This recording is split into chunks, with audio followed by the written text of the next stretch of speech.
My dear students, एक बार फिर से आप सभी लोगों का मोस्ट वेलकम है आपके अपने इस YouTube channel target board 12th में। प्यारे बच्चों, जैसा कि आप सभी लोगों को पता है कि हम लोग 12वीं क्लास यानी कि 12th क्लास के हिंदी का पहला नंबर चैप्टर पढ़ रहे थे, जिसका नाम है बातचीत। और बातचीत करना सबको पसंद आता है। सब लोग चाहते हैं कि हम लोग 2 लोग मिल जाएं, 3 लोग मिल जाएं, आराम से बातचीत करते रहें। आप लोग जब पढ़ाई के लिए घर से निकलते होंगे तो आराम से कहीं पर चौक चौराहे पर बैठ करके 2-3 दोस्त आराम से बातचीत करते होंगे। तो यहाँ पर इस चैप्टर में ना उसी बातचीत के बारे में बताया गया है जिस बातचीत को हम लोग डेली करते हैं, कि किस तरीके से बातचीत किया जाता है, बातचीत करने का सही तरीका क्या है, क्या 2 लोगों के बीच में सही से बातचीत हो सकता है या फिर 3 लोगों के बीच में, क्या 4 लोगों के बीच में बातचीत हो सकता है या फिर नहीं हो सकता है, क्या बूढ़ा बूढ़ी जब बातचीत करते हैं तो क्या करते हैं, सिर्फ बूढ़ी बूढ़ी अगर बातचीत करते हैं तो क्या करते हैं, 2 बुजुर्ग अगर एक साथ मिल जाते हैं तो कैसा बातचीत करते हैं, 2 नौजवान युवक अगर एक साथ मिल जाते हैं तो कैसा बातचीत करते हैं। तो कुल मिलाकर के ना यहाँ पर सब तरह के बातचीत करने के बारे में आपको बताया जाएगा। तो किस तरीके से बातचीत किया जाए जो कि सबसे बढ़िया हो। समझ गए ना, अंग्रेजी में कन्वर्सेशन कहते हैं। और इस चैप्टर में आपको बताया जाएगा कि सबसे बढ़िया जो बातचीत करने का तरीका है ना, वह यूरोप वालों के पास है। जो सबसे बढ़िया बातचीत करने का तरीका है वह यूरोपीय लोगों के पास है। ठीक है, चलिए। तो सबसे पहले प्यारे बच्चों, आप लोग फटाफट से तैयार हो जाइए। और पिछले क्लास में हम आपको लेखक परिचय पूरा बता दिए थे, पूरा हम आपको लेखक परिचय बता दिए थे। तो चलिए पहले तो कुछ क्वेश्चन हो जाए ताकि आप लोगों को कितना समझ में आया, पिछला क्लास वाला कितना याद है, यह अच्छे से पता चले। तो चलिए सबसे पहला क्वेश्चन तो आप लोग बता दीजिए कि इस चैप्टर के जो निबंधकार हैं बालकृष्ण भट्ट, उनके माता जी का नाम बताइए। माता जी का नाम बता दीजिए जल्दी जल्दी से, माता जी का नाम फटाफट से बता दीजिए। बालकृष्ण भट्ट के माता का क्या नाम था, जल्दी जल्दी से सारे बच्चे बताइए। वाह क्या बात है। उसके बाद दूसरा नंबर क्वेश्चन है, पिताजी का नाम बता दीजिए। दूसरा नंबर क्वेश्चन है कि पिताजी का नाम बताइए, पिताजी का नाम बता दीजिए। 2 इंपॉर्टेंट क्वेश्चन है जिसमें आपको पता होगा कि माता जी का नाम क्या था, पार्वती देवी। वाह बिल्कुल सही जवाब है। सारे बच्चे बोल रहे हैं कि सर माता जी का नाम था पार्वती देवी, माता जी का नाम था पार्वती देवी। और पिताजी का क्या नाम था, बेनी प्रसाद भट्ट। पिताजी का क्या नाम था, बेनी प्रसाद भट्ट, बेनी प्रसाद भट्ट। उसके अलावा पिताजी जो थे यानी कि बेनी प्रसाद भट्ट जो थे, यह क्या थे, पेशे से एक व्यापारी थे, यानी कि व्यापार करते थे। समझ गए, व्यापार करते थे। अच्छा, अब इसके साथ साथ यह भी बता दीजिए, शिक्षा के प्रति रुचि बालकृष्ण भट्ट के मन में किसने जगाई। शिक्षा के प्रति रुचि बालकृष्ण भट्ट के मन में किसने जगाई, उनकी माता पार्वती देवी ने जगाई थी। क्या सही है ना, सही है। चलिए, इसके अलावा कुछ आपको हम चैप्टर के नाम भी बताए थे, अगर शायद आपको याद हो तो। हाँ, जन्म के बारे में भी ध्यान रखिएगा कि उनका जो जन्म हुआ था वो कब हुआ था, 23 जून 1844 को हुआ था। यह भी एक बहुत ही ज्यादा इंपॉर्टेंट क्वेश्चन है। इसके अलावा कुछ उनके द्वारा लिखा गया रचना है, इस रचना के बारे में भी आप लोगों को जरूर ध्यान रखना है कि उनका रचना कौन कौन सा है, कौन कौन सा इंपॉर्टेंट है। इन सब चीजों के बारे में आपको ध्यान रखना है क्योंकि यह सब परीक्षा में पूछा जाता है। समझ गए ना, परीक्षा के लिए काफी ज्यादा इंपॉर्टेंट क्वेश्चन है यह सब। तो चलिए, हम लोग पिछले क्लास में ही सब कुछ देख लिए थे, यहां तक पूरा खत्म कर लिए थे। साथ ही साथ हम यह भी देखे थे कि बालकृष्ण भट्ट का अभी तक लगभग 1000 से ज्यादा निबंध जो है वह आ चुका है, जिसमें से 100 जो है वह बहुत ही ज्यादा विख्यात है, 100 जो है वह सबसे ज्यादा महत्वपूर्ण है। तो यह सब कुछ हम लोग पिछले क्लास में देख लिए थे। आज प्यारे बच्चों हम लोग देखने वाले हैं बातचीत चैप्टर, पूरा कहानी, पूरा जो स्टोरी है, पूरा जो निबंध है, उस चीज को हम लोग देखने वाले हैं। एक एक लाइन, एक एक शब्द हम लोग पढ़ेंगे। अगर हम चाहें तो सिर्फ सारांश बता करके भी निकल सकते हैं, लेकिन हम चाहते हैं कि आप लोगों को ना एकदम बारीकी से सब कुछ बताया जाए। अगर आप 2 साल तक हिंदी पढ़ लेंगे तो हमें नहीं लगता है कि 1 नंबर भी आपका हिंदी में कटेगा। 2 साल भी अगर हिंदी पढ़ेंगे ना तो 1 नंबर आपका कटने वाला नहीं है, ये बात आप मान करके चलिए। तो इसलिए आप लोगों को कहीं कोई दिक्कत नहीं होगा और हर एक चीज को हम एकदम कंसेप्ट के साथ बताएंगे। आपका कंसेप्ट क्लियर होना चाहिए। लेकिन जो बच्चे अभी तक क्लास को लाइक नहीं किए हैं, जल्दी जल्दी से आप लोग क्लास को लाइक कर दीजिए और जो बच्चे अभी तक इस चैनल पर नए हैं, पहली बार हमारे साथ जुड़ रहे हैं, तो चैनल को आप लोग जरूर सब्सक्राइब कर लीजिएगा। समझ गए ना? चैनल को आप लोग जरूर सब्सक्राइब कर लीजिएगा, ताकि 12th क्लास में भी हम आपको एकदम बेहतरीन तरीके से तैयारी करवा सके। इसके अलावा यदि आप लोग प्यारे बच्चों 11th क्लास का इंग्लिश पढ़ना चाहते हैं, इंग्लिश ग्रामर पढ़ना चाहते हैं एकदम बेहतरीन तरीके से, तो फिर टारगेट बोर्ड ऐप को डाउनलोड कर लीजिएगा। समझ गए ना? टारगेट बोर्ड ऐप को आप लोग डाउनलोड कर लीजिएगा, यहां पर क्लास चल रहा है। समझ गए? टारगेट बोर्ड ऐप पर जाइएगा, 11th क्लास का जो बैच है उसे परचेज करिए और आराम से आप लोग क्लास कर सकते हैं, कोई दिक्कत नहीं है। और जो बच्चे अभी तक शेयर नहीं किए हैं, एक बार शेयर भी कर दीजिए, ताकि आपके सारे दोस्त भी यहां पर जुड़ जाएं। हाँ, फटाफट से आप लोग शेयर भी कर दीजिए, सारे बच्चे शेयर कर दीजिए जल्दी जल्दी से। हाँ, सारे बच्चे फटाफट से शेयर कर दीजिए। पीडीएफ आपको मिल जाएगा एप्लीकेशन में ही। पीडीएफ के लिए आपको एप्लीकेशन डाउनलोड करना होगा, वहीं पर पीडीएफ मिलेगा। ठीक है? हाँ जी, पीडीएफ आपको एप्लीकेशन पर ही मिलेगा। पीडीएफ के लिए आपको एप्लीकेशन पर ही जाना होगा, पीडीएफ वहीं पर हम डाल देंगे, जैसे ही चैप्टर खत्म होगा पीडीएफ डला जाएगा। ठीक है? चलिए अब हम बढ़ते हैं आगे। यहां से प्यारे बच्चों आप लोगों का यह कहानी शुरू होता है, और एकदम बारीकी से समझिएगा, हम ज्यादा समय नहीं लेंगे, हम कोशिश करेंगे कि कम टाइम में पूरा चैप्टर को खत्म किया जाए, क्योंकि ज्यादा टाइम लेना, ऐसा नहीं होता है कि ज्यादा टाइम लेने से चीजें बहुत, लेकिन हाँ कभी कभी ऐसा होता है कि कोई चीज ऐसा आ गया कि समझाते समझाते लंबा समय निकल जाता है। समझ गए? हाँ, चलिए अब आगे बढ़ते हैं। चलिए अब आगे बढ़ते हैं। देखिए ध्यान से समझिएगा, कह रहा है इसे तो सभी स्वीकार करेंगे कि अनेक प्रकार की शक्तियां जो वरदान की भांति ईश्वर ने मनुष्य को दी है, उसमें वाक शक्ति भी एक है। अब देखिए, हमारे पास भगवान के द्वारा दिया गया बहुत अनमूल्य अनमूल्य चीजें हैं, जैसे आंख हो गया। अभी एक छोटा सा कैमरा अगर खरीदने के लिए जाए तो हजारों खर्च हो जाता है, अगर बढ़िया कैमरा लीजिएगा लाखों खर्च हो जाएगा। लेकिन भगवान दो दो कैमरा एकदम फ्री में दे रखे हैं। अब फ्री हम भी हम नहीं कह सकते हैं, क्योंकि इसका कीमत लाखों में है, लाखों क्या करोड़ों में कह सकते हैं, कीमत ही नहीं हम लगा सकते हैं, इतना कीमत है। तो हमारे पास भगवान का दिया गया सब कुछ है, जो हमारे लिए बहुत ही ज्यादा इंपॉर्टेंट है, बहुत ही ज्यादा जरूरी है। और उसी में से एक और चीज भगवान ने जो हमें एकदम कह सकते हैं कि बहुमूल्य चीज प्रदान किया, वह है वाक शक्ति। यह जो वाक शक्ति देख रहे हैं ना, वाक शक्ति मतलब क्या होता है? बोलने की जो शक्ति है। सोच करके देखिए, अगर बोलने का यंत्र हम लोगों के पास नहीं रहता, अगर वाक शक्ति हम लोगों के पास ना होता, अगर बोलने का जो कला है वह अगर हम लोग के पास नहीं होता, तो जिंदगी कैसा रहता? एक गूंगे आदमी को देखे होंगे, कितना परेशानी में बेचारा जीता है। अगर किसी भी चीज को उसे बोलना रहे ना, तो उसे इशारा करना पड़ता है, कभी कभी सामने वाला इशारा समझ नहीं पाता है। तो अगर किसी के पास वाक शक्ति नहीं है, तो उसे कष्ट बहुत ज्यादा होता है, यह बात तो आपको पता है, बहुत ज्यादा उसे कष्ट होता है। तो भगवान के द्वारा दिया गया अनेक शक्ति है जो बहुमूल्य है, उसी में से एक वाक शक्ति भी है। यदि मनुष्य की और इंद्रियां अपनी अपनी शक्तियों में अविकल रहती और वाक शक्ति मनुष्यों में न होती, तो हम नहीं जानते कि इस गूंगी सृष्टि का क्या हाल होता।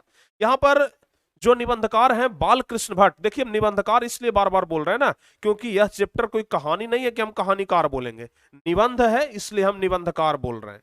समझ गए? तो ध्यान रखिएगा, यहां पर बालकृष्ण भट्ट जी कहते हैं कि अगर व्यक्ति के पास वाक शक्ति नहीं होता, बोलने का जो शक्ति है अगर वह नहीं होता, तो समझिए कि इस गूंगी सृष्टि का क्या हाल होता। पूरा एकदम संसार गूंगा होता, बोलने का कला ही नहीं रहता तो संसार गूंगा होता ना, संसार गूंगा होता तो समझिए कि संसार का क्या हाल होता। सब लोग लुंज पुंज से हो मानो कोने में बैठा दिए गए होते, और जो कुछ सुख दुख का अनुभव हम अपनी दूसरी इंद्रियों के द्वारा करते, उसे अवाक होने के कारण आपस में एक दूसरे से कुछ न कह पाते और न सुन सकते थे। यानी कि बालकृष्ण भट्ट जी कहते हैं कि अगर हमारे पास बोलने का शक्ति नहीं होता, वाक शक्ति अगर नहीं होता, तो लुंज पुंज जैसा हम लोग कहीं पर बैठे रहते। अब किसी से कुछ न बोलना है न चालना है, तो क्या करते? लुंज पुंज के जैसा हम लोग बैठे रहते क्या? लुंज पुंज के जैसा कहीं पर हम लोग अटके रहते, किसी कोने में आराम से बैठे रहते, बाकी इंद्रियां काम कर रही है, आंख काम कर रहा है, मुंह काम कर रहा है, नाक काम कर रहा है, कान काम कर रहा है, लेकिन लेकिन क्या हो जाता, कुछ सुख दुख का अनुभव हम लोग साझा नहीं करते, हमारे पास क्या दुख है हम किसी को नहीं बताते। पेट में दर्द हो गया तो सिर्फ पेट पकड़ के ऐसे ऐसे करते करे भाई पेट में दर्द हो गया है, समझ गए ना। हम किसी को बता भी नहीं सकते थे कि हाँ भाई पेट में दर्द है, अभी तो बताते हैं ना कि यहाँ पर दर्द है, कस के दर्द दे रहा है, धीरे से दर्द दे रहा है, सब कुछ बोलते हैं। तो अगर वाक शक्ति नहीं होता तो क्या करते लोग, लुंज पुंज जैसा कहीं पर बैठे रहते किसी कोने में, सुख दुख का अनुभव भी नहीं कर पाते, समझ गए ना, सुख दुख का अनुभव भी नहीं कर पाते, और साथ ही आपस में एक दूसरे से ना कुछ कह पाते और ना सुन सकते थे, ना कुछ कहते और ना सुनते। अब कहिएगा कि सर कान तो रहता ना सुनने के लिए, कान तो रहता लेकिन सामने वाले के पास आवाज तो नहीं रहता था, सुन क्या सकते थे, समझ गए। तो इसलिए वाक शक्ति बहुत ज्यादा जरूरी है, बोलने की जो शक्ति हमें भगवान ने प्रदान किया है वह शक्ति बहुत ही ज्यादा जरूरी है। तो यह चीज कह रहे हैं बालकृष्ण भट्ट। इस वाक शक्ति के अनेक फायदों में स्पीच, वक्ता और बातचीत दोनों है। अब कोई व्यक्ति होता है कि स्पीच देता है, समझ गए ना, कोई कोई व्यक्ति क्या होता है स्पीच देता है। लेडीज एंड जेंटलमैन, प्यारे देवियों एवं सज्जनों, इस मंच पर उपस्थित हमारे सभी अतिथियों, एकदम जबरदस्त तरीके से लोग स्पीच देते हैं ना। वो स्पीच कैसे देते हैं, वाक शक्ति के कारण देते हैं। अगर वाक शक्ति नहीं होता तो लोग स्पीच नहीं दे पाते, क्या, अगर वाक शक्ति नहीं होता तो लोग स्पीच नहीं दे पाते, भाषण नहीं दे पाते। किंतु स्पीच से बातचीत का ढंग ही निराला है। यहां पर लेखक कहते हैं कि स्पीच से ज्यादा बढ़िया ढंग जो है ना वो बातचीत करने का है, समझ गए ना। स्पीच तो आए बोल दिए चले गए, लेकिन बातचीत करने का जो ढंग है ना वो बहुत ही ज्यादा क्या है, निराला है। बातचीत में वक्ता को नाज नखरा जाहिर करने का मौका नहीं दिया जाता है। बातचीत जब हम लोग दो आपस में करते हैं ना तो वहां पर कोई नखरा वखरा नहीं चलता है, आराम से बातचीत करते हैं।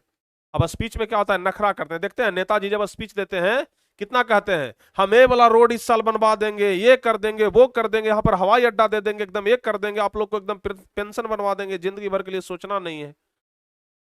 वहां पर कोई लॉजिक नहीं होता है। लेकिन जब हम लोग बातचीत करते हैं ना तो वहां पर क्या होता है, बातचीत करते हैं तो क्या होता है, बातचीत में वक्ता को नाज नखरा जाहिर करने का कोई मौका नहीं होता है कि वह बड़े अंदाज से गिन गिन करके पांव रखता हुआ पुलपिट पर जा खड़ा हो और पुण्या हवाचन या नांदी पाठ की भांति घड़ियों तक शाहवान हाँ क्या कहां पढ़ रहे थे, घड़ियों तक साहबान मजलिस चेयरमैन लेडीज एंड जेंटलमैन की बहुत सारी स्तुति करते।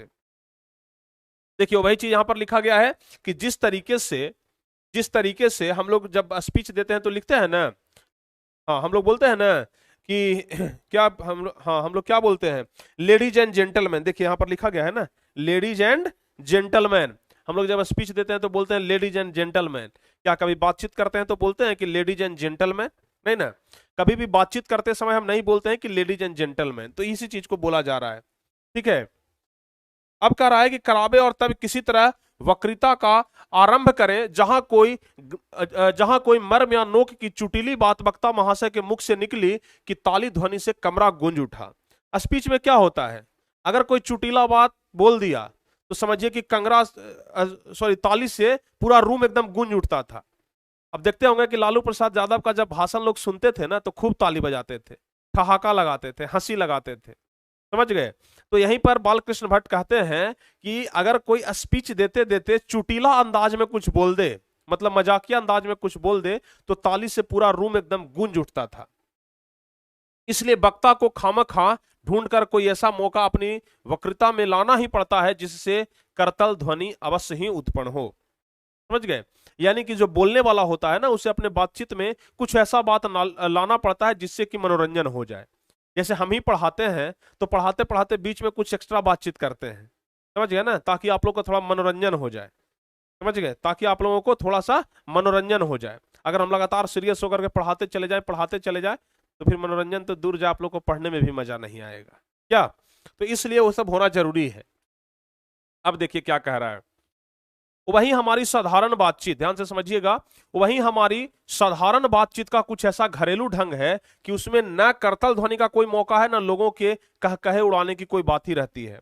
यानी कि जब दो लोग आपस में बातचीत करते हैं, जब दो लोग, जैसे हम खड़ा हैं और कोई और हमारे सामने है, तो जब दो लोग आपस में बातचीत करते हैं तो वहां पर करतल ध्वनि कुछ सुनाई नहीं पड़ता है, मतलब कोई ऐसा चुटीला अंदाज नहीं होता है, वहां कोई ताली बजाने वाला नहीं होता है। तो इन सब चीजों पर आप लोगों को फोकस करना है, समझ गए ना। वहां पर क्या होता है, कोई करतल ध्वनि बजाने वाला नहीं है, ना तो कोई वहां पर कहे उड़ाने वाला, ना तो कोई वहां पर मजाक उड़ाने वाला है, ना करतल ध्वनि बजाने वाला है। तो इन सब चीजों का ध्यान रखा जाता है बातचीत में। बातचीत में लोग सीरियस होकर के बातचीत करते हैं। हम दो आदमी प्रेम पूर्वक संलाप कर रहे हैं, क्या होता है कि दो आदमी है और वह एकदम प्रेम पूर्वक बातचीत करता है, वहां पर कोई भाषण वासन नहीं होता है। अगर दो आदमी बातचीत कर रहा है, अगर कोई ज्यादा बोल रहा है ना तो तुरंत बोल देता है, अरे तुम ज्यादा भाषण मत दो, शांत रहो, बोलता है ना। तो उसी तरीके से बातचीत एकदम प्रेम पूर्वक होता है। कोई चुटीली बात आ गई तो थोड़ा बहुत हंस पड़ते हैं। अगर बातचीत कर रहे हैं, बातचीत करते करते थोड़ा बहुत अगर कोई चुटीला बात आ जाता है तो वहां पर क्या होता है, हंस पड़ते हैं हम लोग। मुस्कुराहट से होठों का केवल फड़क उठना ही इस हंसी की अंतिम सीमा है। अब देखिए, अगर कोई बातचीत कर रहा है तो बालकृष्ण भट्ट के अनुसार, बालकृष्ण भट्ट जी कहते हैं कि अगर बातचीत करते करते हंसी भी आ जाए ना, तो हंसी ऐसा होता है कि बस थोड़ा सा उठता है, दांत हल्का सा दिखाई पड़ता है और फिर बंद हो जाता है। ऐसा नहीं कि दो आदमी बातचीत कर रहे हैं तो खूब एकदम ठहाका लगा लगा करके बातचीत कर रहे हैं, ऐसा नहीं होता है, समझ गए। स्पीच का उद्देश्य सुनने वालों के मन में जोश और उत्साह पैदा कर देना होता है। देखिए, स्पीच का क्या उद्देश्य होता है, जैसे कोई व्यक्ति, कोई नेता भाषण देता है तो उसका उद्देश्य क्या होता है कि सामने वाला व्यक्ति जो हमारा भाषण सुन रहा है उसके अंदर एकदम जोश आ जाए, जुनून आ जाए, एकदम वोटवा हमरे दे दे, होता है ना, वोट एकदम हम ही को जाकर के एकदम ईवीएम पर बटन दबा दे। तो इसलिए जो भाषण देने वाला आदमी होता है ना, वो एकदम जोशीले अंदाज में भाषण देता है, समझ गए। लेकिन बातचीत तो ऐसा नहीं होता है, लेकिन जो भाषण देता है वह जोश और उत्साह पैदा कर देता है। घरेलू बातचीत मन रमाने का एक ढंग है। घरेलू बातचीत जो होता है ना, वह एक ढंग है सिर्फ मन रमाने का, यानी कि अगर अकेले बैठे बैठे मन नहीं लग रहा है तो किसी को बुला लिए। अब गांव में देखते हैं, गांव में देखिएगा, दादी माँ अगर होंगी या फिर कोई भी लेडीज, सब काम धाम घर का खत्म हो गया, घर में अब कोई काम नहीं है, तो अगल वाली बगल वाली को क्या करेगी, आवाज लगा देगी, समझ गए ना, अगल बगल वाली को आवाज लगा देगी, समझ गए। ए फलानमा के मम्मी जरा आवा ना, कुछ बैठ के बतिया लेवल जाए, होता है ना। तो बैठ करके अब घंटों बात कर रहे हैं भाई, लगे हुए हैं एकदम, समझ गए।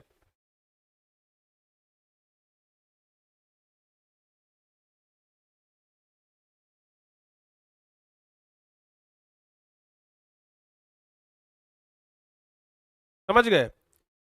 तो वहां पर क्या होता है, लोग बातचीत करने के लिए, लोग मन रमाने का बस एक ढंग है। बातचीत क्या है, मन रमाने का एक ढंग है। उसमें स्पीच की ओर संजीदगी बेकतर को धक्के खाती फिरती है। उसमें स्पीच की ओर संजीदगी बेकद्दर को धक्के खाती फिरती है। यानी कि बातचीत में और स्पीच में बहुत ज्यादा का फर्क होता है, समझ गए ना। बातचीत का तुलना हम लोग स्पीच से नहीं कर सकते हैं। बातचीत का तुलना हम लोग कभी भी स्पीच से नहीं कर सकते हैं। स्पीच में बातचीत नहीं होता है। अब प्रधानमंत्री नरेंद्र मोदी मन की बात चलाते हैं कि मन की बात हम लोग कर रहे हैं, लेकिन क्या वो बातचीत होता है? नहीं। अकेले भला कोई बातचीत कर सकता है क्या? नहीं कर सकता है। नरेंद्र मोदी कहते हैं कि हम तो मन की बात कर रहे हैं। मन की बात कुछ नहीं होता है, वहां पर वो स्पीच दे रहे होते हैं। एक तरीके से क्या है, अकेले अकेले बोल रहे हैं, पूरा जनता रेडियो टेलीविजन पर सुन रहा है, तो वो चीज क्या है, स्पीच ही हुआ ना। तो वो चीज स्पीच होता है। जहां आदमी की अपनी जिंदगी मजेदार बनाने के लिए खाने पीने चलने फिरने आदि की जरूरत है, वहां बातचीत की भी उसको अत्यंत आवश्यकता है। अब यहां पर बालकृष्ण भट्ट जी कहते हैं कि व्यक्ति को जिंदगी में खाने पीने चलने फिरने की बहुत ज्यादा आवश्यकता है। अगर कोई खाएगा नहीं तो नहीं बचेगा, अगर कोई एक्सरसाइज नहीं करेगा तो शरीर स्वस्थ नहीं रहेगा। तो कुल मिलाकर के जिस तरीके से जिंदगी में खाने पीने चलने फिरने की जरूरत है, उसी तरीके से जिंदगी में बातचीत करने की भी बहुत जरूरत है। एक बातचीत से ही पता चल पाता है कि व्यक्ति का स्वभाव कैसा है, व्यक्ति का ढंग कैसा है, व्यक्ति के पास ज्ञान कितना है। अगर कोई बातचीत नहीं करेगा, कभी कुछ पता चल पाएगा? कभी कुछ पता चल पाएगा? कभी नहीं पता चल पाएगा। तो सब कुछ बातचीत करने से पता चलता है, समझ गए। सब कुछ बातचीत करने से ही पता चलता है। तो कुल मिलाकर के बातचीत भी उतना ही जरूरी है जितना कि खाना पीना जरूरी है। अब ऐसा नहीं कि आप लोग कमेंट बॉक्स में बातचीत करना शुरू कर दीजिए। कमेंट बॉक्स में बातचीत करना जरूरी नहीं है, उसको चैटिंग बोलते हैं, उसको बातचीत करना नहीं बोलते हैं, समझ गए, उसको चैटिंग बोलते हैं।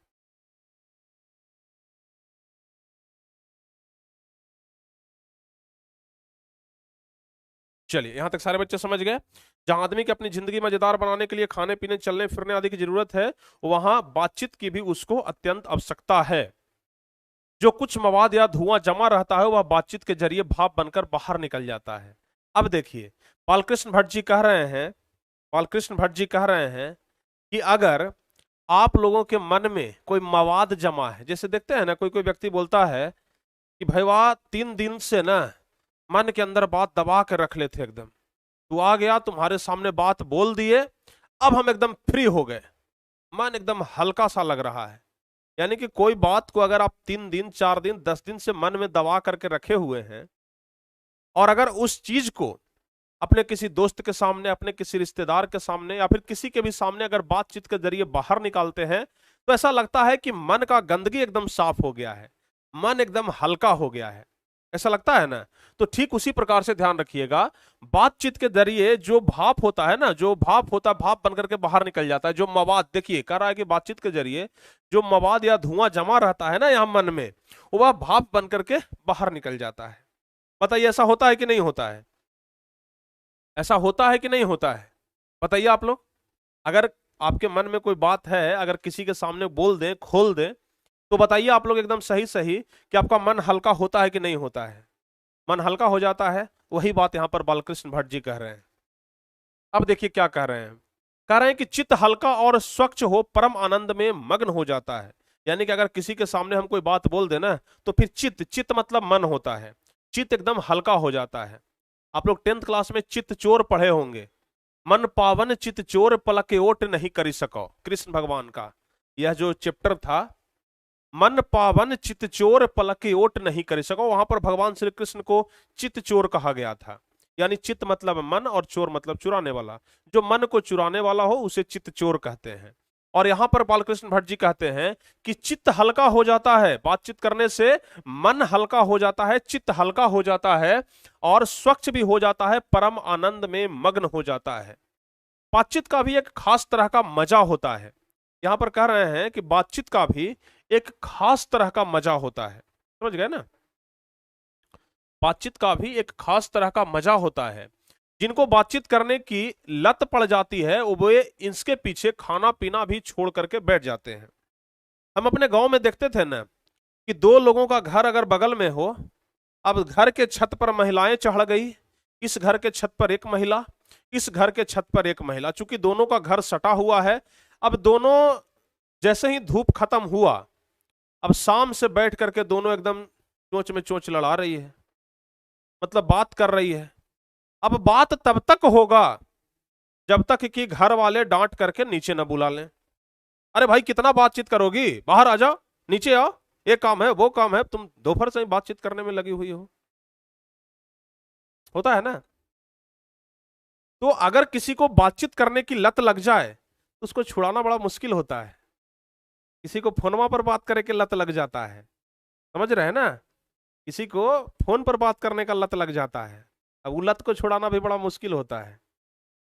कोई कोई मोबाइल छुपा छुपा करके बातचीत करता है, उस लत को भी छुड़ाना बड़ा मुश्किल होता है। तो बालकृष्ण भट्ट जी कह रहे हैं कि बातचीत करने का जो लत है उसको छुड़ाना बड़ा महंगा होता है, जल्दी छूटता ही नहीं है, समझ गए। अपना बड़ा हर्ज कर देना उन्हें पसंद आता है, पर वे बातचीत का मजा नहीं खोना चाहते।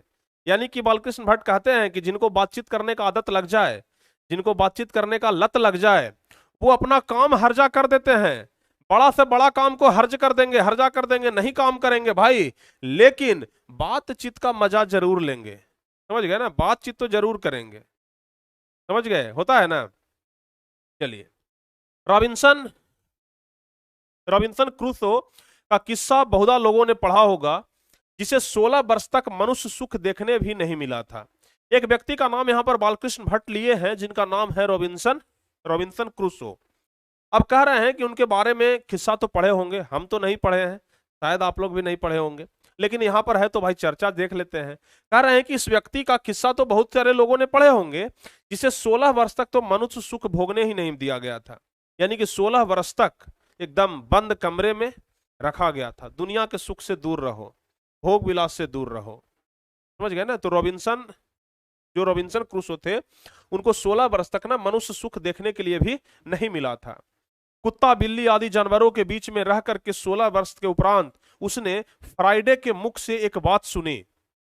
यद्यपि उसने अपनी जंगली बोली में कहा था, पर उस समय रॉबिन्सन को ऐसा आनंद हुआ मानो उसने नए सिरे से फिर से आदमी का चोला पाया हो। यानी कि कह रहे हैं कि यह जो रॉबिन्सन है ना, यह 16 वर्ष की अवस्था तक कुत्ता बिल्ली के बीच में रहा था, तो उसे तो भाई जानवरों की भाषा समझ में आती थी। अगर कोई व्यक्ति बचपन से लेकर के 16 वर्ष तक जानवरों के बीच में रहे, आदमी से कभी दर्शन ही ना हो, तो सोच करके देखिए ना कि उस व्यक्ति का जीवन कैसा होगा। और वह व्यक्ति पहली बार 16 वर्ष की अवस्था में जंगली भाषा में ही एक बात बोला था, और उस समय जब वह बात बोला तो ऐसा लगा कि मानो उसको एक नया जिंदगी मिल गया हो। समझिए कि बातचीत का कितना बड़ा महत्व है। इससे यह सिद्ध होता है कि मनुष्य की वाक शक्ति में कहां तक लुभा लेने वाली ताकत है। जिनसे केवल पत्र व्यवहार है, कभी एक बार भी साक्षात्कार नहीं हुआ, उन्हें अपने प्रेमी से बातें करने की कितनी लालसा रहती है। अब देखिए भाई, आप लोग वाला बात, आप लोग के लिए मजेदार बात, आप लोग तो इस बात पर मजा लेंगे, हम जान रहे हैं, खूब मजा लेंगे। बालकृष्ण भट्ट जी कह रहे हैं कि जिन व्यक्ति को सिर्फ पत्र के माध्यम से बातचीत हुआ हो, जैसे देखते हैं पहले के लोग क्या करते थे, टेलीफोन नहीं होता था तो लव लेटर लिखते थे, समझ गए ना, अपनी प्रेमिका को चिट्ठी लिखते थे, पत्र लिखते थे, और उस पत्र का नाम पड़ता था लव लेटर। अब सोच करके देखिए, कोई प्रेमी अपनी प्रेमिका से सिर्फ लव लेटर के जरिए बातचीत किया हो, सिर्फ लिख लिख करके बातचीत किया हो, तो उस व्यक्ति को कितनी अधिक लालसा होगी कि कभी सामने से बातचीत करने का मौका मिल जाता, कभी सामने से बातचीत करने का मौका मिल जाता, कभी सामने से खड़ा होकर के बातचीत करते, बैठ करके बातचीत करते।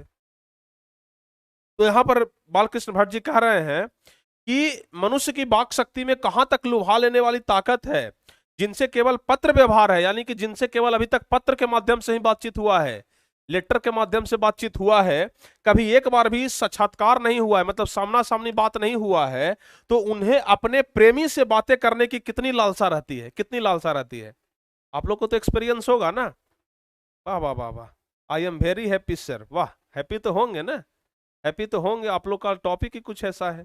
ठीक है, अपना आभ्यंतरिक भाव दूसरे पर प्रकट, देखिए अब आगे बढ़ते हैं, अपना आभ्यंतरिक भाव दूसरे पर प्रकट करना और उसका आशय आप ग्रहण कर लेना शब्दों के ही द्वारा हो सकता है। सच है, जब तक मनुष्य बोलता नहीं है तब तक उसका गुण दोष प्रकट नहीं होता है।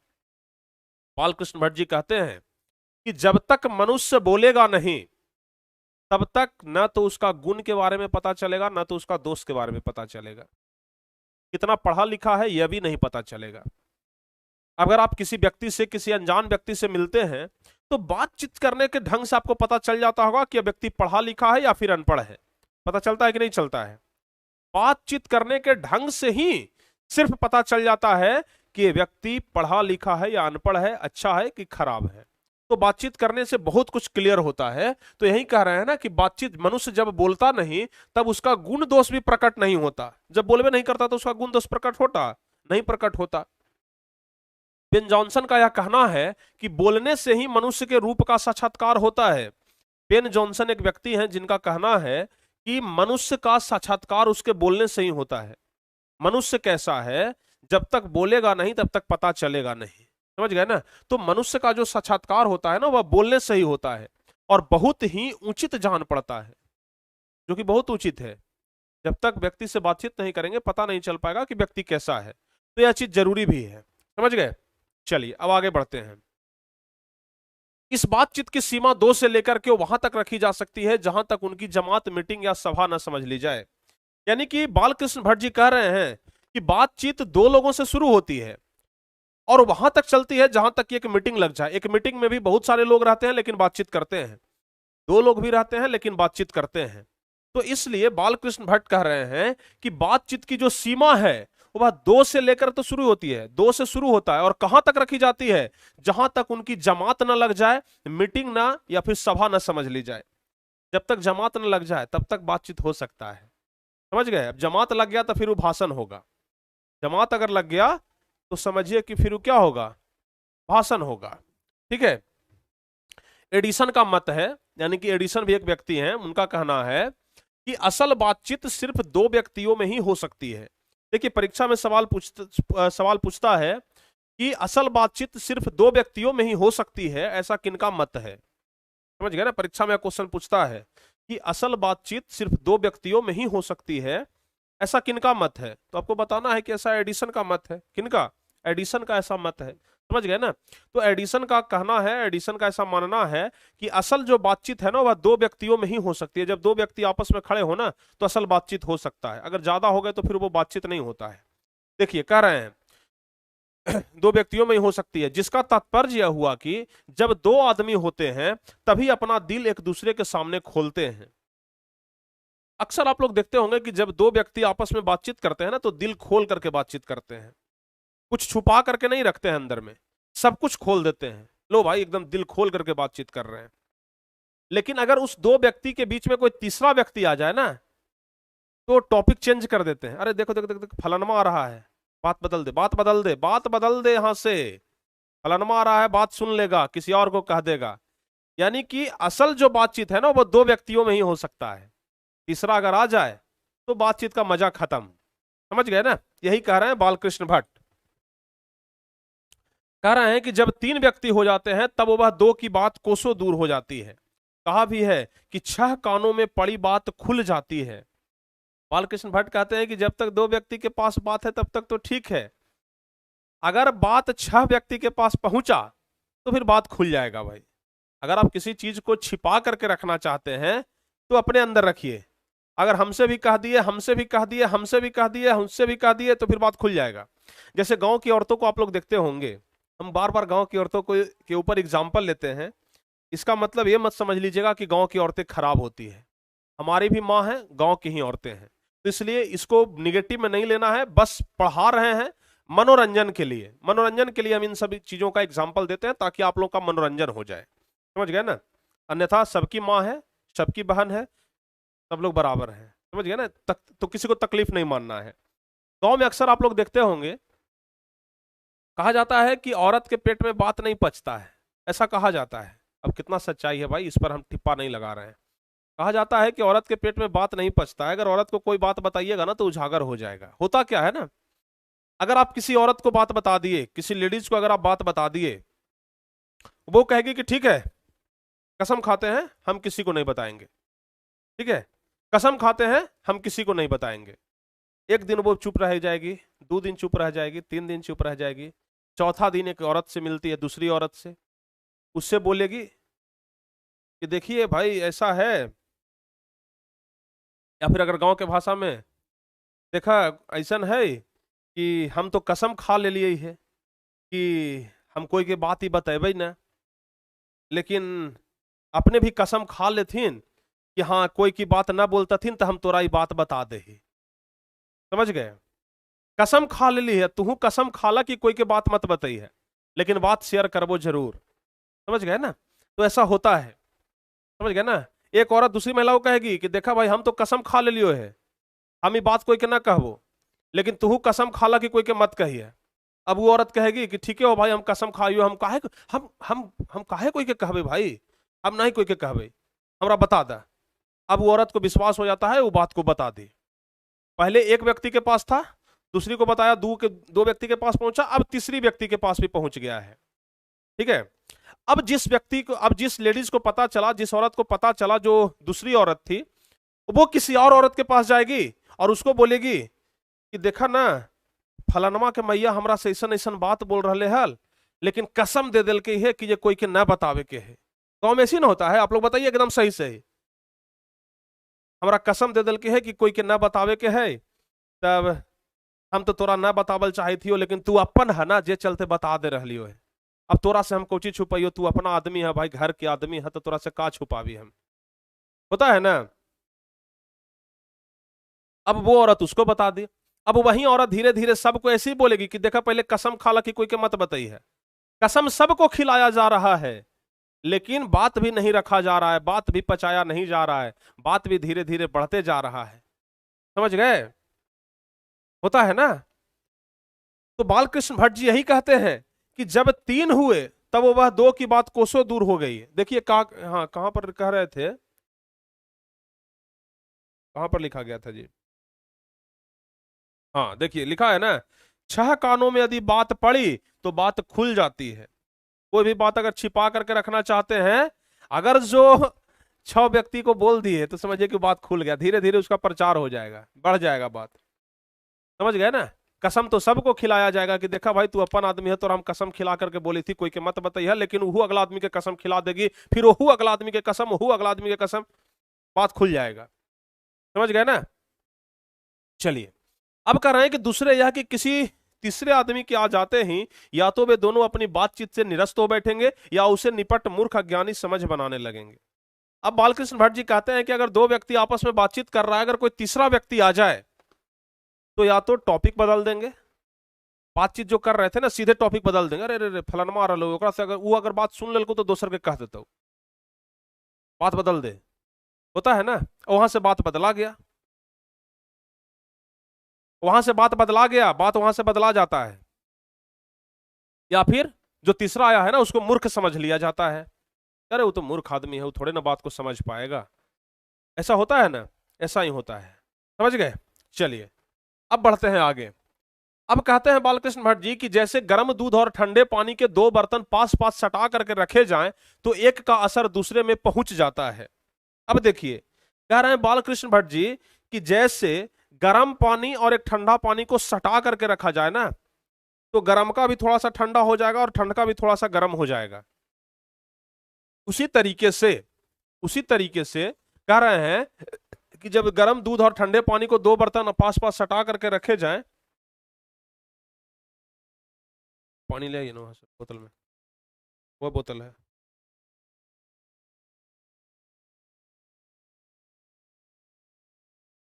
बालकृष्ण भट्ट जी कह रहे हैं कि जैसे गर्म दूध और ठंडे पानी के 2 बर्तन पास पास सटा करके रख दिए जाएं तो एक का असर दूसरे में पहुंच जाता है, अर्थात दूध ठंडा हो जाता है। अगर ठंडा पानी के बगल में गर्म दूध रखिएगा तो गर्म दूध क्या हो जाएगा, ठंडा हो जाएगा।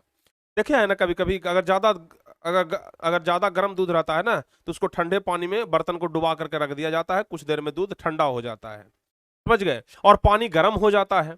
वैसे ही 2 आदमी अगर पास बैठे हों तो एक का गुप्त असर दूसरे पर पहुंच जाता है। अगर 2 आदमी पास में बैठा हो ना तो एक आदमी अगर किसी बात को कितनों छुपा करके रख ले है तो 2-4-10% तो बात खोलिए देगा। 100% भले ना खोले, लेकिन 1-2-4% 10% तो बात खुल ही जाता है। समझ गए ना। चलिए, चाहे एक दूसरे को देखे भी नहीं तब बोलने को कौन कहे, एक के शरीर की विद्युत दूसरे में प्रवेश करने लगती है। जब पास बैठने का इतना असर होता है तब बातचीत में कितना अधिक असर होता होगा। बालकृष्ण भट्ट जी कह रहे हैं ना कि अगर 2 व्यक्ति एक साथ बैठा हुआ है, अगर कुछ बातचीत भी ना करे ना फिर भी एक व्यक्ति का असर दूसरे पर पड़ने लगता है, और अगर बातचीत कर ले तब कितना असर पड़ेगा आप सोच करके देख सकते हैं। समझ गए ना। तब कितना असर पड़ेगा आप सोच करके देख सकते हैं। क्या है, पानी लाइए ना उसमें।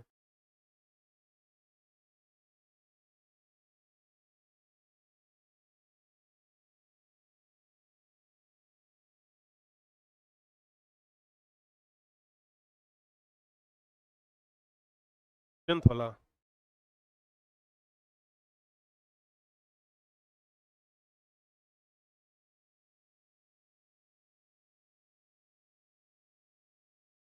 क्या बोला, ठीक हो जाएगा।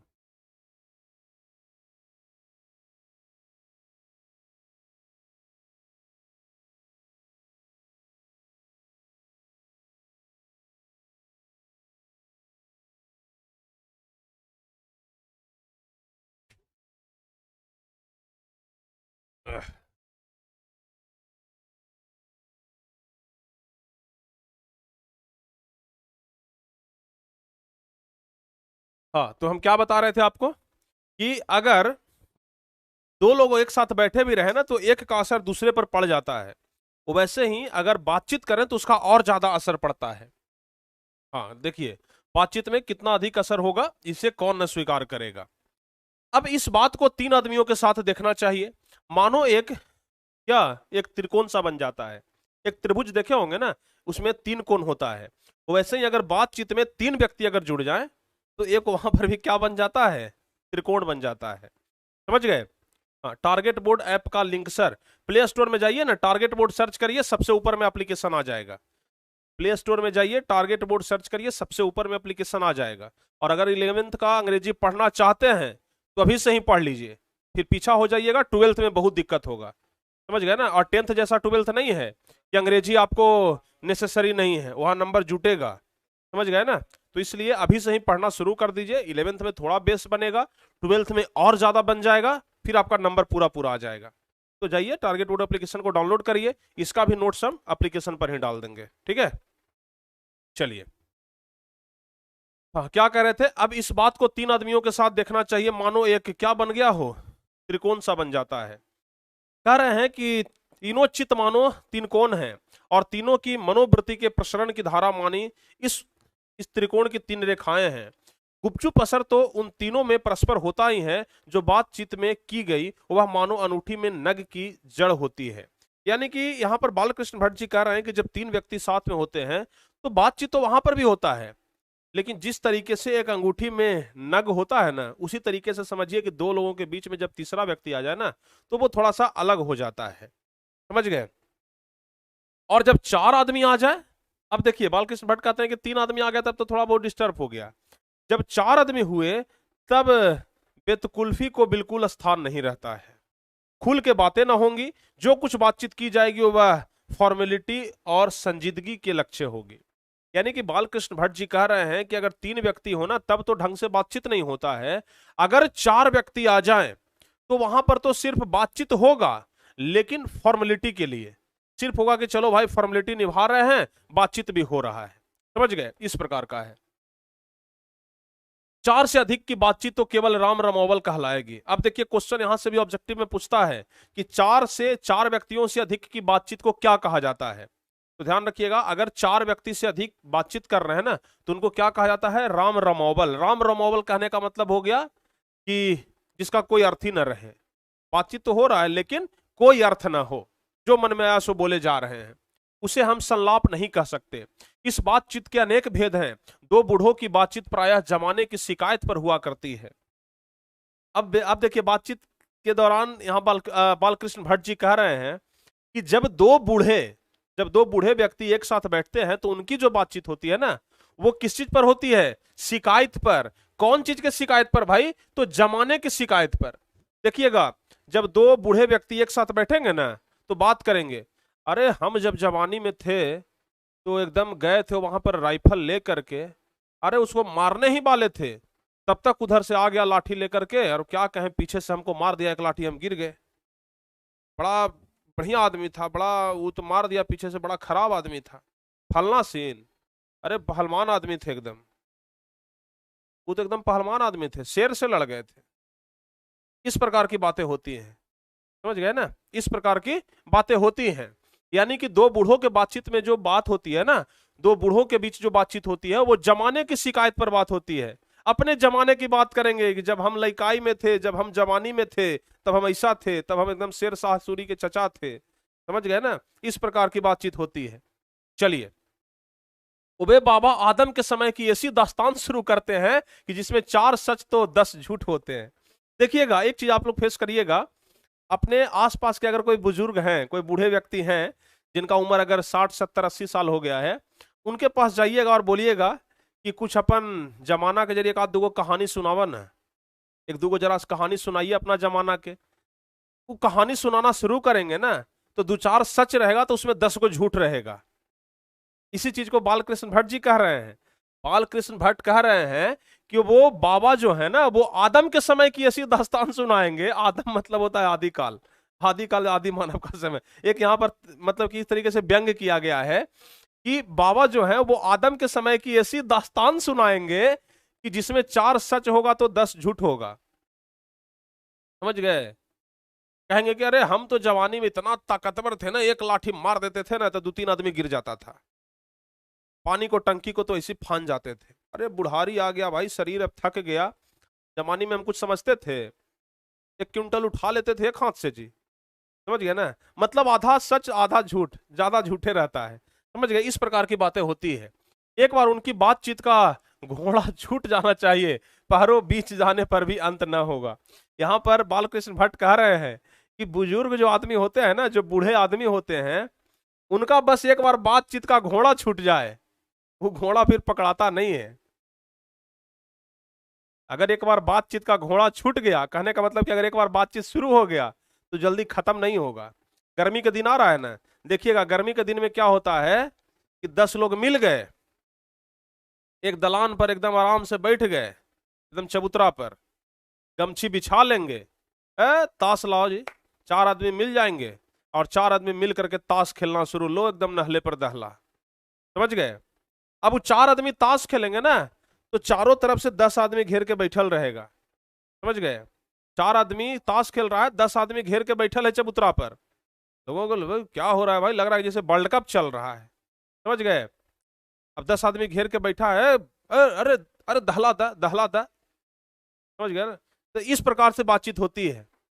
तो वहीं यहां पर कह रहे हैं कि अगर बुजुर्ग व्यक्तियों का बातचीत का घोड़ा अगर एक बार छूट गया तो समझिए कि पहर बीत जाएगा, लेकिन उसका अंत नहीं होगा। सुबह से बैठेगा तो शाम कर देगा, लेकिन उसका अंत नहीं होने वाला है। प्रायः अंग्रेजी राज्य प्रदेश और पुराने समय की रीति का अनुमोदन और इस समय के सब भांति लायक नौजवानों की निंदा उनकी बातचीत का मुख्य प्रकरण होगा।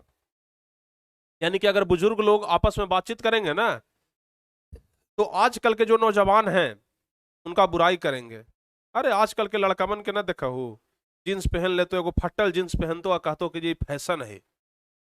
अरे हमने बड़ी बढ़िया वाले भाई धोती कुर्ता आराम से पहन करके कहीं पर निकल जा, नहाहू के है तो धोती अपना पहन के नहाला, फिर धोती के आधा घंटा पसार द, सूख गेलो हो गेलो काम। इस प्रकार के बातचीत होता है ना। तो प्यारे बच्चों, प्राय अंग्रेजी राज्य प्रदेश और पुराने समय की रीति का बात होगा और अनुमोदन और इस समय के जो लायक नौजवान है ना उनकी निंदा की बातचीत होगा कि अरे आजकल के लड़कन के पास दम रहा कुछ है, खाए पिए पर ना ध्यान दे है, समझ गए ना। अभी जब 2 क्रिकेट के फैन बैठेंगे ना एक साथ, आईपीएल की चर्चा करेंगे, ये जीत गया, वो जीत गया, चेन्नई सुपर किंग आज मार दिया छक्का, एकदम इधर से उधर हो गया, एकदम पूरा आईपीएल को बदल करके रख दिया, पलड़ा भारी कर दिया, मुंबई इंडियंस आज ऐसे कर दिया, जी कर दिया, वो कर दिया, एकदम आज तो जीत गया, एकदम भारत को उत्तर से दक्षिण कर दिया, पूरब से पश्चिम कर दिया, समझ गए ना। इस प्रकार की बातें होती है।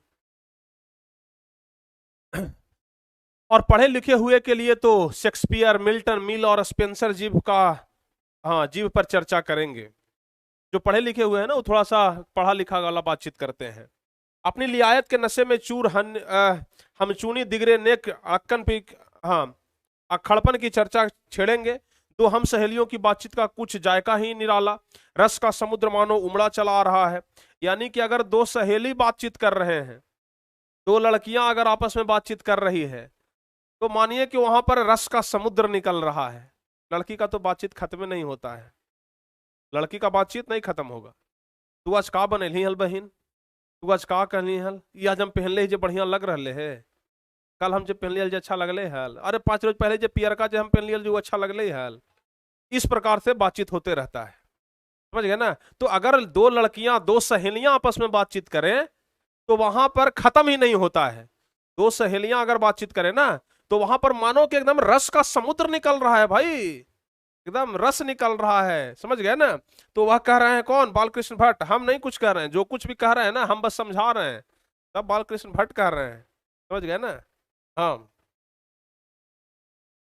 इसका पूरा स्वाद उन्हीं से पूछना चाहिए जिन्हें ऐसों की रस सनी बात सुनने की कभी भाग्य लड़ा हो। यानी कह रहे हैं कि कौन सा रस निकलता है बातचीत करने में, इस रस का स्वाद उन्हीं से पूछिए जो कभी बातचीत ना किए हो और कभी कभी लंबा बातचीत किए हो। उनसे जरा उनका रस पूछ लीजिए, कहेंगे कि वाह क्या बात है, समझ गए ना। इस प्रकार की बातें होती है। 2 बुढ़ियों की बातचीत का मुख्य प्रकरण बहू बेटी वाली हुई होती है। अब देखिए यहां पर बिल्कुल सही सही बात बोले हैं बालकृष्ण भट्ट। अब कह रहे हैं कि अगर 2 बूढ़ी, 2 बुजुर्ग महिला अगर एक साथ बैठ करके बातचीत करे तो वहां पर ज्यादा बात होगा बहू और बेटी का, समझ गए ना। ज्यादा बात बहू बेटी का होगा। अरे हमारी पुतोह जो है ना 1 नंबर के बिगड़ल है, हमारी बेटी एकदम बढ़िया है। अब बेटी जिस घर में गई है कहीं ना कहीं तो पुतोह बन करके गई है, अब उस घर के लिए वो पुतोह खराब है, उसकी बेटी फिर बढ़िया है। बेटी सबकी अच्छी होती है, पुतोह सबकी खराब होती है, समझ गए ना। ऐसा होता है हमारे बिहार में, भारत में भी होता है। बेटी सबकी अच्छी है, पुतोह सबका खराब है, तो सोचना चाहिए ना कि वही बेटी कहीं ना कहीं पुतोह बनती है, वही बेटी कहीं ना कहीं पुतोह बनती है ना। बताइए, अपना माँ बाप सबको अच्छा लगता है, सास ससुर सबको खराब लगता है, होता है ना। तो इन सब चीजों पर ध्यान देना होता है। तो दो बुढ़ियों की अगर बातचीत होती है ना, तो बहू बेटी वाली होती है, अपनी बहू या बेटियों का मिला सिकवा होगा, समझ गए ना, जो भी सिकवा शिकायत होगा ना, जब दो बेटी बहू एक साथ, हाँ, जब दो बूढ़ी महिला एक साथ बैठेगी ना, तो वही बातचीत होगा। अब ये चीज लिखा गया है, अब कितना सच्चाई है कितना झूठ है भाई, इस पर हम तर्क वितर्क नहीं करेंगे। जो चीज किताब में लिखा गया है वो हमें पढ़ा देना है, समझ गए।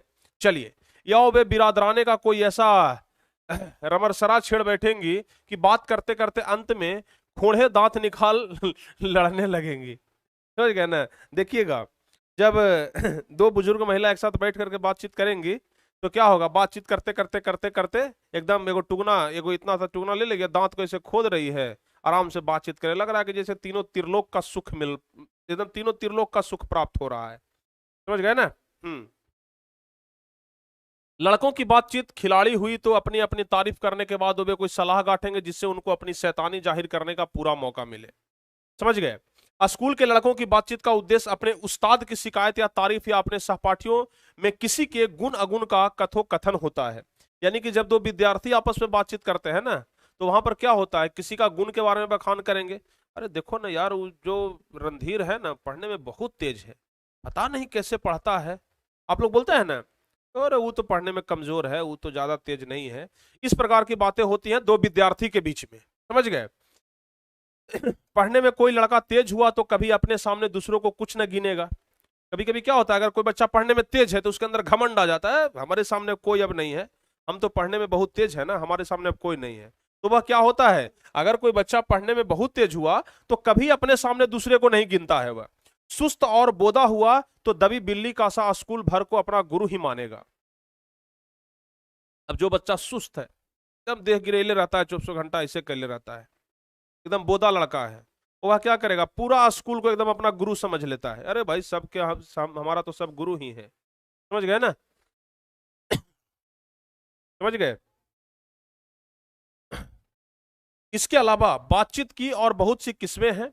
राजकाज की बात, व्यापार संबंधित बातचीत, दो मित्रों में प्रेमालाप इत्यादि। हमारे देश में अशिक्षित लोगों में बहतकही होती है, समझ गए। हमारे देश में क्या होता है, अगर दो अशिक्षित लोग हैं ना, तो उनके बीच में बतकही होती है, बाताबाती होता है, इधरों से गाली दे रहा है, उधरों से गाली दे रहा है, एकदम 10 खानदान पीछे का कट देता है पूरा।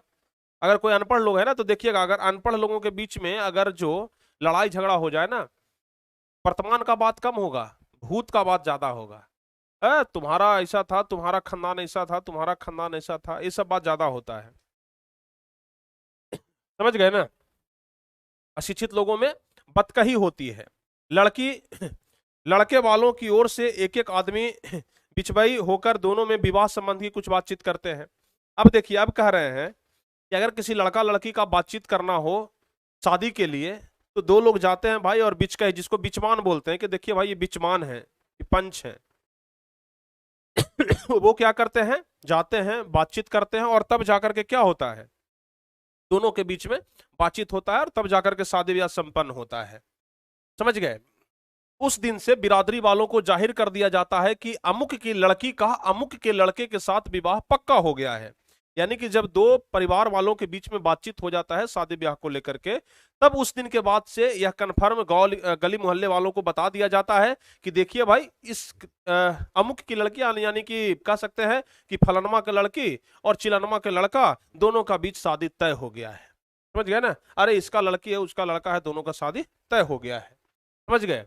और यह रस्म बड़े उत्सव के साथ की जाती है। चूड़ी खाने की बातचीत भी निराली होती है, निदान बात करने के अनेक प्रकार और ढंग है, समझ गए। अब देखिएगा, यूरोप के लोगों में बात करने का एक अलग ही हुनर होता है। अब कह रहे हैं बालकृष्ण भट्ट जी कि जो यूरोप के लोग होते हैं, यूरोपीय जो लोग होते हैं, उनमें बातचीत करने का हुनर बड़ा बेजोड़ होता है, बड़ा बढ़िया बातचीत करने का हुनर होता है। और उस हुनर को कहते हैं आर्ट ऑफ कन्वर्सेशन। आर्ट मतलब क्या होता है, आर्ट ऑफ कन्वर्सेशन मतलब क्या होता है, बातचीत करने की कला। आर्ट मतलब कला, समझ गए ना। तो आर्ट ऑफ कन्वर्सेशन मतलब बातचीत करने की जो ओरिजिनल कला है, वह किसके पास है, यूरोप वालों के पास है। यहां तक बढ़ा है कि स्पीच और लेख दोनों इसे नहीं पाते। इनकी पूर्ण शोभा काव्य कला प्रवीण विद्वान मंडली में है। ऐसे चतुराई के प्रसंग छेड़े जाते हैं जिन्हें सुन कान को अत्यंत सुख मिलता है। यानी कि बालकृष्ण भट्ट जी कह रहे हैं कि यूरोप के लोग जब बातचीत करते हैं ना, तो उस बातचीत को सुन करके कान को बड़ा आनंद मिलता है। सुखद गोष्ठी इसी का नाम है, सुहृद गोष्ठी इसी का नाम है।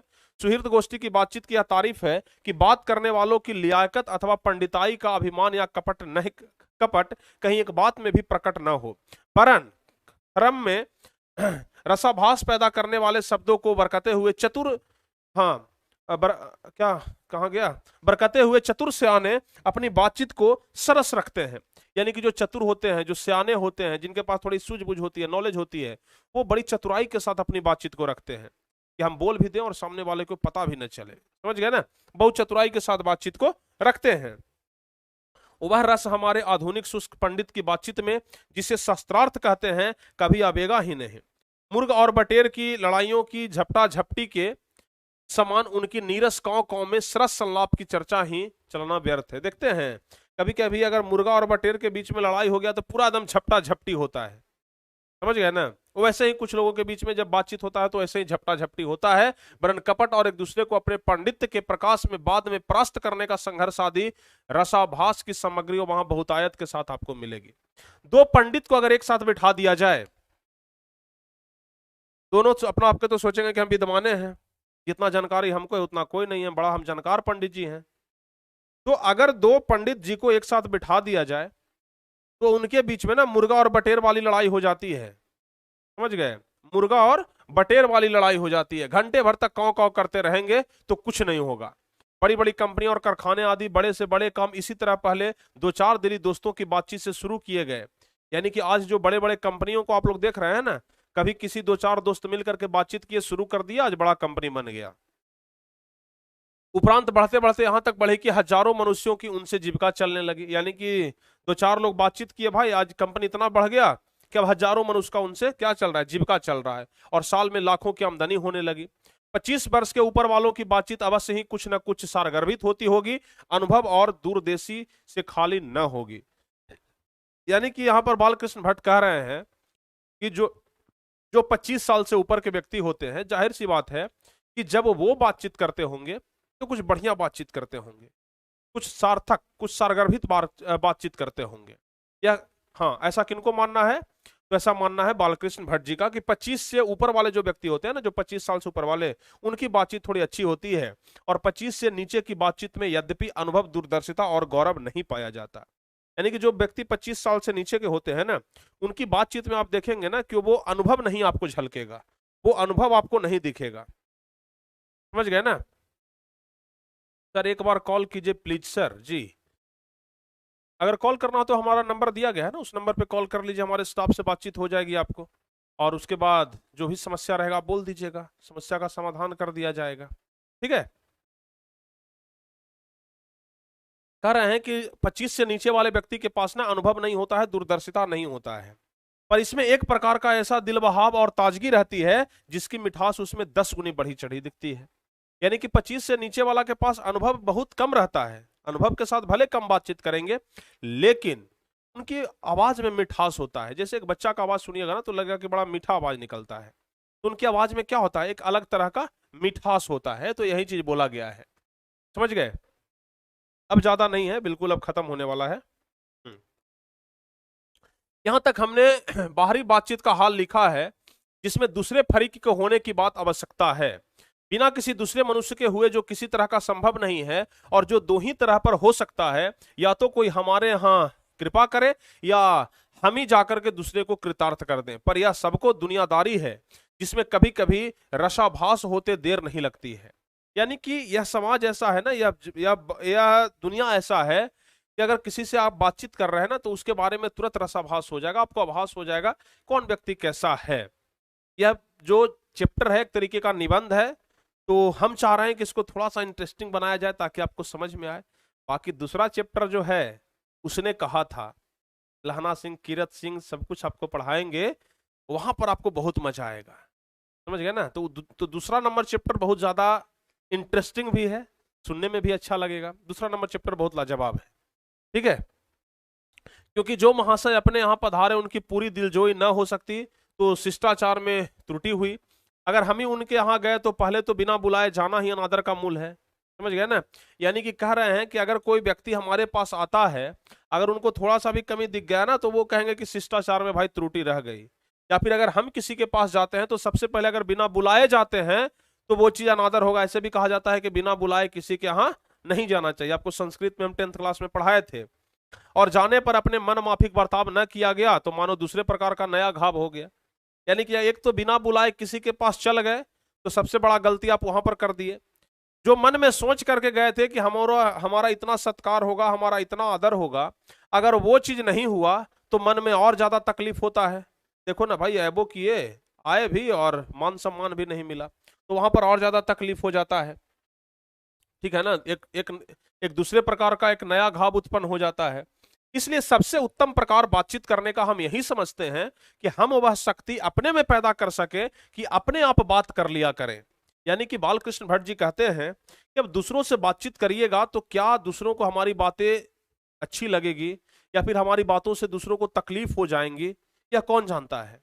तो इससे अच्छा है कि क्यों ना हम इस तरीके का एक पैटर्न डेवलप करें कि हम खुद से बातचीत करें। जो भी बातचीत करना हो ना हम खुद से करें, जो सुख दुख हो ना हम खुद में अपना बातचीत कर लें, वह सबसे बढ़िया है। हमारी भीतरी मनोवृत्ति परीक्षण नए संग दिखाया करती है, वह प्रपंचात्मक संसार का एक बड़ा भारी आईना है। जैसे देखिए कोई व्यक्ति खुद से बातचीत करता है, जैसे आप लोग अपने आप में, कोई कोई बच्चा होता है अपने आप में बोलता है हम एक कर सकते हैं, अब की बार ना हमको टॉपर बनना है, एकदम 470 नंबर प्लस तो लाना ही लाना है।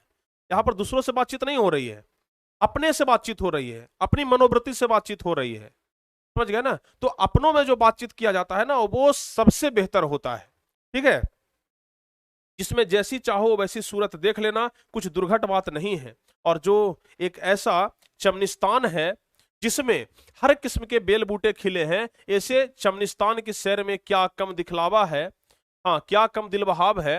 मित्रों का प्रेमालाप कभी इसकी हुई 16वीं साल तक भी न पहुंच सका। इसी सैर का नाम ध्यान या मनोयोग या चित्त को एकाग्र करना है, जिनका साधन 1-2 दिन का काम नहीं। वर्षों के अभ्यास के बाद भी यदि हम थोड़ी भी अपनी मनोवृत्ति स्थिर का अवाक हो, अपने मन के साथ बातचीत कर सके तो मानो अहोभाग्य है। यानी कि बालकृष्ण भट्ट कहते हैं कि अगर वर्षों की तपस्या के बाद, वर्षों परिश्रम करने के बाद अगर हम अपने आप से बातचीत करते हैं, अगर अपने आप से बातचीत कर ले तो समझिए कि वो क्या है, अहोभाग्य है, ठीक है। क्या है, अहोभाग्य है। एक वाक शक्ति मात्र के दमन से न जाने कितने प्रकार का दमन हो गया। हमारी जिह्वा क्या, हमारी जिह्वा कतरनी के समान सदा स्वच्छंद चला करती है। बालकृष्ण भट्ट कहते हैं ना कि जिह्वा एकदम स्वतंत्र है, कब जिह्वा से क्या बात निकल जाएगा, दूसरे को तकलीफ लग जाएगा, कोई नहीं जानता है। तो हमारी जिह्वा एकदम स्वतंत्र है, समझ गए। तो क्रोधाधिक बड़े बड़े अजय शत्रुओं को बिना प्रयास जीत अपने बस में कर डाला। इसलिए अवाक रह अपने बातचीत करने का यह साधन यावत साधनों का मूल है। यानी कि कह रहे हैं ना कि जीव कभी कभी सार्थक भी होता है। कभी कभी क्या होता है कि जहां पर युद्ध से बातचीत नहीं हो सकता है ना, वहां पर बात से बातचीत हो जाता है। जहां पर किसी चीज को युद्ध से नहीं जीता जा सकता है वहां पर बात से भी जीत लिया जाता है, तो कभी कभी सार्थक भी हो जाता है, ठीक है। तो इसलिए अवाक रह करके अपने बातचीत करने का यह साधन यावत साधनों का मूल है। शक्ति परम पूज्य मंदिर है, परमार्थ का एकमात्र शोपन है। तो कुल मिलाकर के यह चैप्टर बातचीत पर ही आधारित था और इसका निष्कर्ष यह निकला कि अगर हम लोग किसी दूसरे के साथ बातचीत करते हैं तो वह बातचीत बेहतर नहीं है। कुल मिलाकर के लेखक का या निबंधकार जो है, लेखक है, उनका जो कहना है कि अपने आप में बातचीत करने का तरीका डेवलप करना चाहिए ताकि हम खुद से बातचीत कर सकें, अपने आप से बातचीत कर सकें, समझ गए। जो अपने आप से बातचीत होगा ना उससे आपकी अंदर की शक्ति बढ़ेगी, दूसरे को तकलीफ भी नहीं होगी। तो इसलिए अपने आप में बातचीत करिए तो वो ज्यादा बेहतर है, समझ गए। और इसके अलावा जो बच्चे आर्ट्स सब्जेक्ट लेना चाहते हैं तो आर्ट्स का कोर्स लॉन्च हो गया है, आप लोग जाकर के परचेज कर सकते हैं। टारगेट बोर्ड ऐप पर जो बच्चे आर्ट्स पढ़ना चाहते हैं ना तो जाकर के जल्दी से आर्ट्स का बैच परचेज कर लीजिए, समझ गए।